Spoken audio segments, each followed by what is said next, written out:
tutorial I want to talk about Voronoi3d and how you can use it to produce cells, Voronoi cells, on a freeform model which I have made here.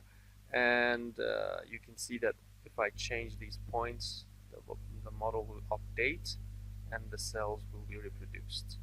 So uh, basically Voronoi3d produces cells into a box, which I will explain further, and this tutorial is an explanation about Voronoi3d.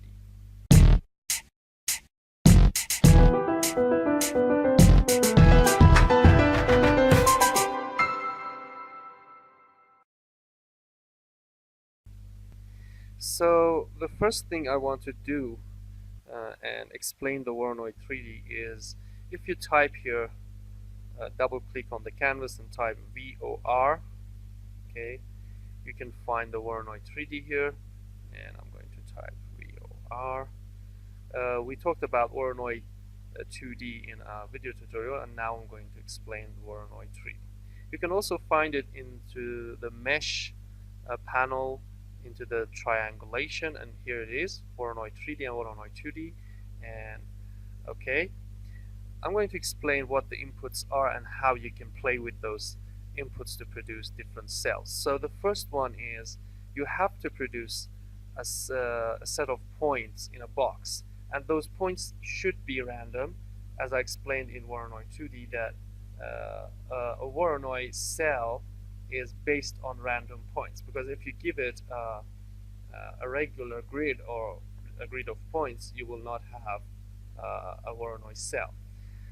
So let me start with giving it a point, multiple points here. So I'm right click on the point, extracting it, and right click and set multiple points here. So we'll have several points here, and if I move these points, you can see that those cells emerge, okay, and I can change the position of those points, and Grasshopper will produce a bounding box based on your points, okay.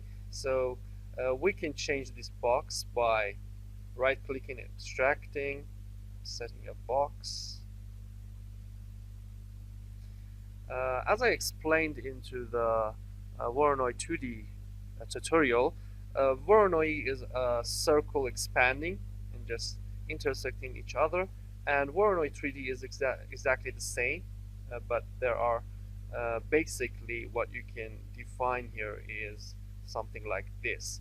If you go to the surface and use a sphere here, okay, and connect the sphere to the base, and connect a number to this to these spheres, and increase the number, you can see that those spheres will collide, and you will have those Voronoi 3D cells. So basically they are the same.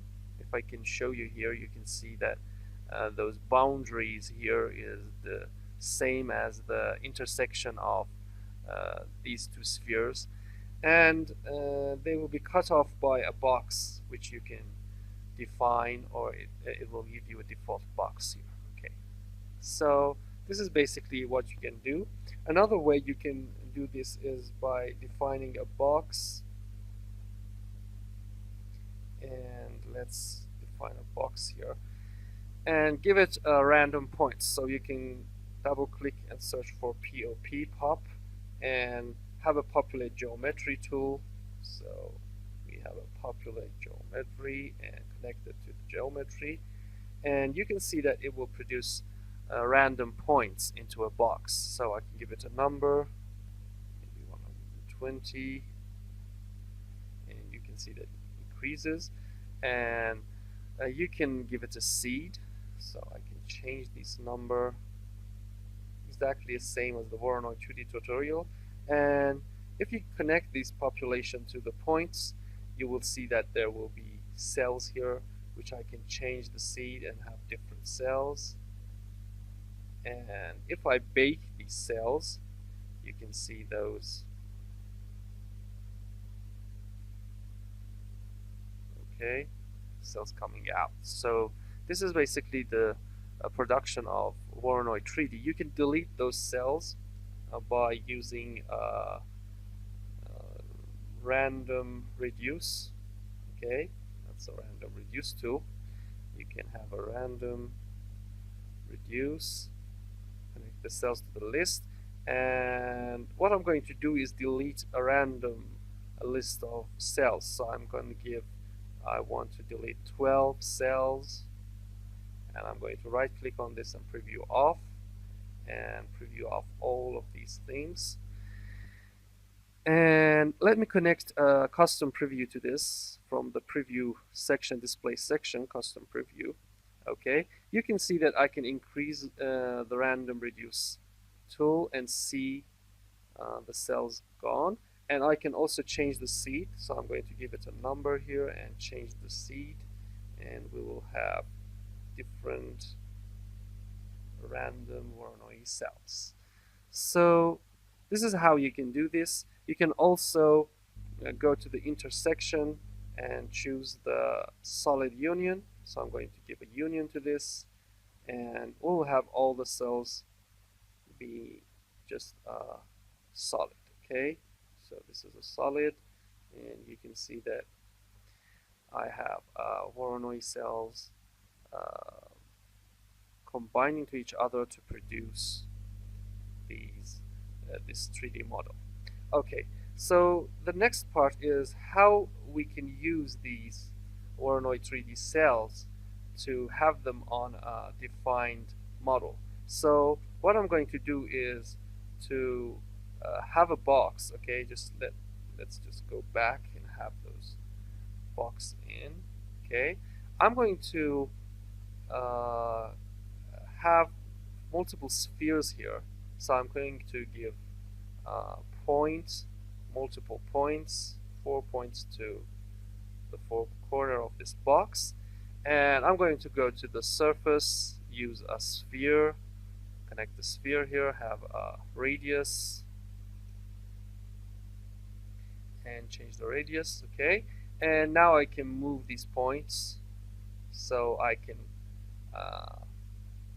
change the spheres. And what I'm going to do is to reduce this box. I'm going to reduce the sphere from this box. So let's go to the intersect section and choose solid difference. So we're going to make a difference between this box and the spheres, and let's just turn these off. Okay, and let's show this. I'm going to make the group go away, and let's change these points. You can see that the solid just updates, and here we have a new solid, so we can design, maybe it's a building, it has an opening, and if you don't want an opening here, we can just move that sphere away. Okay, we can also maybe move this up, and into that surface we can make a sphere just on the roof. So we can also work with this. Okay, so assume that this is a building. So we had designed a building here, and now we want to give this Voronoi maybe facade or something. So what we need here is, if we just go to the Voronoi, and I'm going to give this, we can't give a solid to the box. So if you just give this and set multiple points, you will see that it will cover it with a box. Okay, so that's not how we can do it. What we're going to do now is, let me just clear these points, clear values. Okay, I'm going to scale up this solid, so I'm going to use scale. Scaling this based on a center, so let's have the volume centroid of the box and use the center. Okay, and let's have a 2 multiplied scaling of this model, maybe just 1.35. You can change this. This is basically because I want to make the bounding box a little bit bigger. So we can just connect a box here. Let me just connect a box, and here we go. We will have a bigger box on this model. Okay, so let's connect this to the box, and now we need the points. We can't just connect the populate to the box because we will have random points into the box. But if we just connect the populate geometry into the solid difference result, you can see that there will be points onto that solid. So the cells will be concentrated on these solid, and we will have a better result. So I'm going to have a 120 count. Okay, we can change this, and let's give this to the point. So this is the technique you can use. You can make up those. Okay, let me turn this off. Let me turn this off. You can see those cells are just concentrated on the surface of the solid. Okay, so if I bake these cells, there's not going to be any difference between this method and another method that we use to produce a box and put the points in the box. But how can we use this to have those Voronoi cells on the facade? So basically the best and the fastest way you can do this is to go to the intersect and use a brep intersection, and I'm going to give a brep intersection between these cells and our main solid, and let's just turn this off. Okay, you can see that we have the intersection, and that's the best way you can do that. You will have the curves, you will have the solid, and let me go to the render, and you can see that we have the cells on the solid. So you can use this technique to produce a Voronoi facade on a model you have. You can also explode this model, just delete this part. Okay, let me go to the front and select this part and delete that. Okay, here we go. Let me just, nope, to delete this from the right. Okay, so we don't have anything here. You can also check this out. Okay, and you can also have a surface, so it's maybe the slab of the model, and here you have that. Okay, let's just move this up, and here's a technique you can do. Okay, I don't know why these are just not being chosen, so I'm going to give it a little bit try. Okay, maybe. Okay, that's because the reason is that this cell is also up here and down here, so you can't just choose this. You can easily explode everything and go to the right and select these. Okay, and delete them. That's the best way to get rid of those. Okay, and you can just put that surface to show that your model is here, and that's the render one. Okay, so here's how you can just produce those cells onto your model. And how about having these sections? Okay, I'm going to tell you how you can use this another method to have the sections, because if you want to do this into Rhino, you have to go and select the surface, choose a split, then select those curves, and then maybe split that surface with those curves. So it's going to take time. But if you want to do this in Grasshopper, we can go another method. Okay, and let's go back to Grasshopper. And how can we have those panels? So if you want to split it, it will take time, but there's another method you can do. Okay, the first is to have those cells, and we have the cells, we have the model. Go to the intersect section and choose the solid intersection. So we want the intersection between our cells and our solid. Okay, let's just turn this off and wait. Okay, let's just bake this.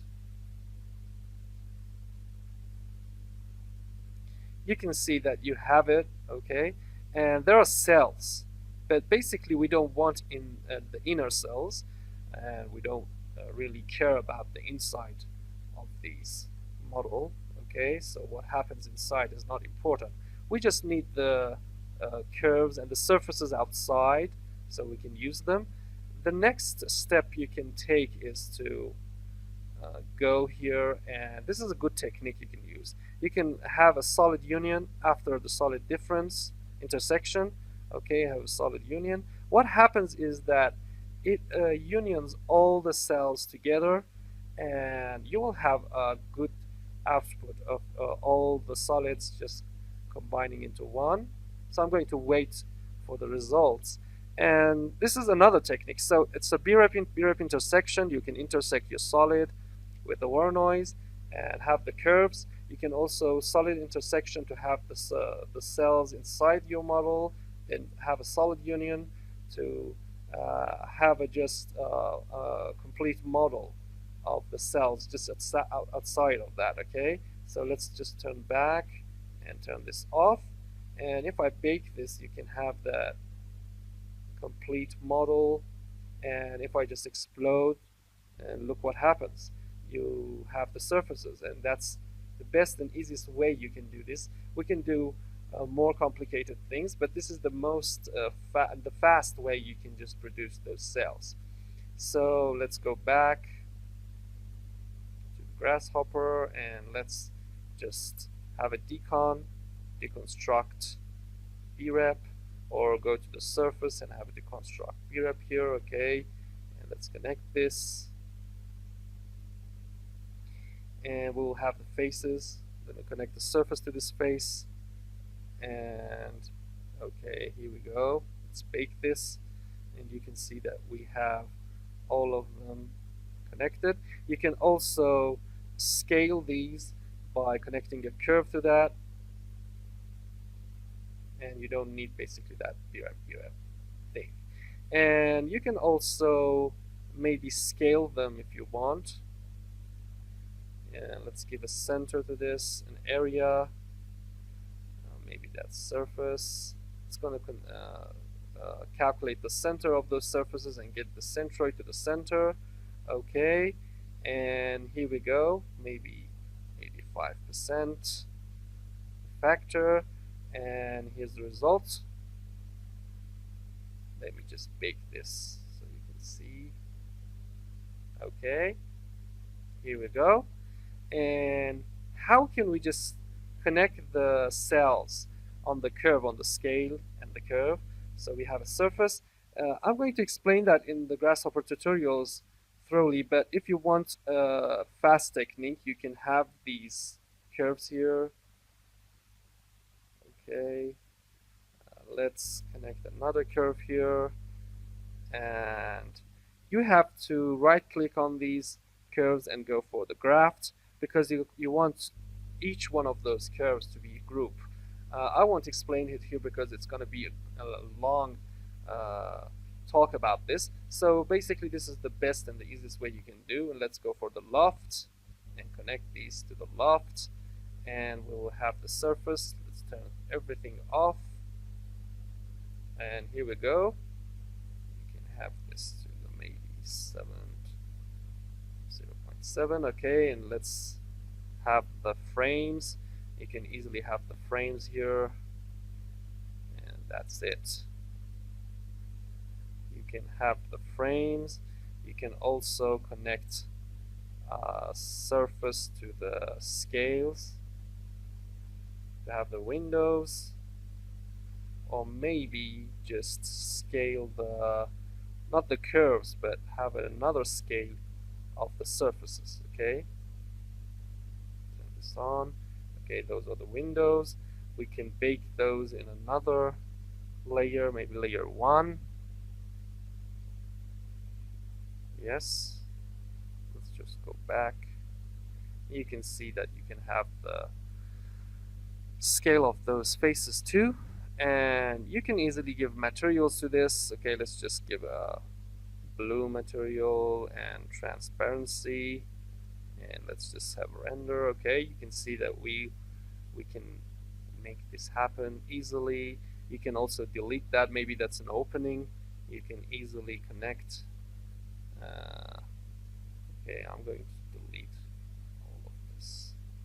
So maybe we just connect these. Okay, we have gone, and here we go.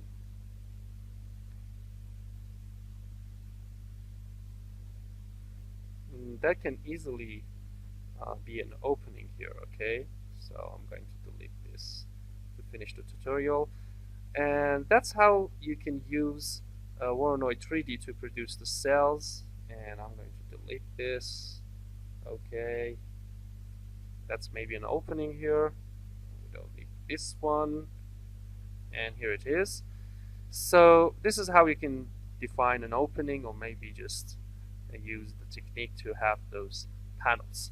Okay, this is the tutorial about Voronoi3d. If you have any questions about this, feel free to put it underneath this video, and thank you for watching.